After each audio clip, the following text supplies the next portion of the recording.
మీకు ఈ స్కామ్ కర్ణాటక కాంగ్రెస్ కే కాదు తెలంగాణ కాంగ్రెస్ కూడా ముచ్చెమటలు పట్టిస్తుంది. కింద మీద పడి ఇక్కడ కాంగ్రెస్ వాళ్ళు రేవంత్ రెడ్డి గారు మీడియాని మేనేజ్ చేస్తూ విషయాలు బయటికి రాకుండా ఆపుతా ఉన్నారు.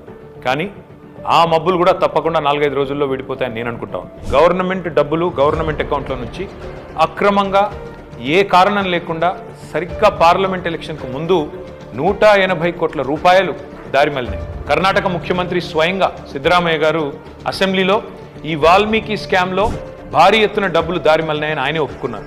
అందులో హైదరాబాద్లోని 9 బ్యాంక్ అకౌంట్లకి 45 కోట్ల రూపాయలు ట్రాన్స్ఫర్ చేశారు. దీని మీద ఎంక్వైరీ మొదలు కాగానే ఏమైందో ఏమో తెలియదు కానీ వాల్మీకి కార్పొరేషన్ అకౌంట్ సూపరింటెండెంట్ ఆఖరికి ఆత్మహత్య చేసుకున్నాడు.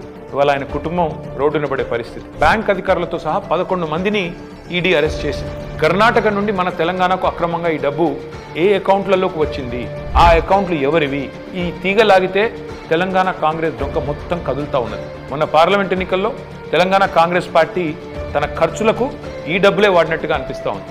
4.5 కోట్ల రూపాయలు నేరుగా V6 బిజినెస్ అనే కంపెనీకి ట్రాన్స్ఫర్ అయినట్టుగా ఆధారాలు ఉన్నాయి. ఈ V6 బిజినెస్ కంపెనీ ఓనర్ ఎవరు? SIT, CID, ED ఈ దాడులన్నీ జరిగిన తర్వాత కూడా మన తెలుగు మీడియాలో ఈ వార్తలు రాకుండా అడ్డుకుంటున్నది ఎవరు? పార్లమెంట్ ఎన్నికల సమయంలో కొన్ని బంగారం షాపులు, బార్ల నుండి భారీ మొత్తంలో డబ్బులు తీసుకున్నట్టుగా తెలుస్తూ ఉంది. వారికి కాంగ్రెస్ పార్టీకి ఉన్న అనుబంధం ఏంది? ఇవన్నీ కూడా బయటికి రావాలి. కర్ణాటక ముఖ్యమంత్రి సిద్ధరామయ్యను గనక పొరపాటున తొలగిస్తే పక్కన ఉన్న తెలంగాణ సర్కారు కూడా కూలుతుంది అని ఈ మధ్యనే కర్ణాటక మంత్రి సతీష్ జరికోలి అంటున్నారు. మరి కర్ణాటక కాంగ్రెస్తో తెలంగాణ కాంగ్రెస్కు అంతలాగా పెనవేసుకున్న ఈ అనుబంధం ఈ వాల్మీకి స్కామేనా?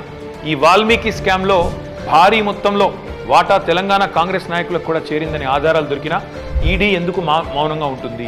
అసలు తెలంగాణ కాంగ్రెస్ నాయకుల మీద దర్యాప్తు జరగకుండా రక్షిస్తున్నది ఎవరు?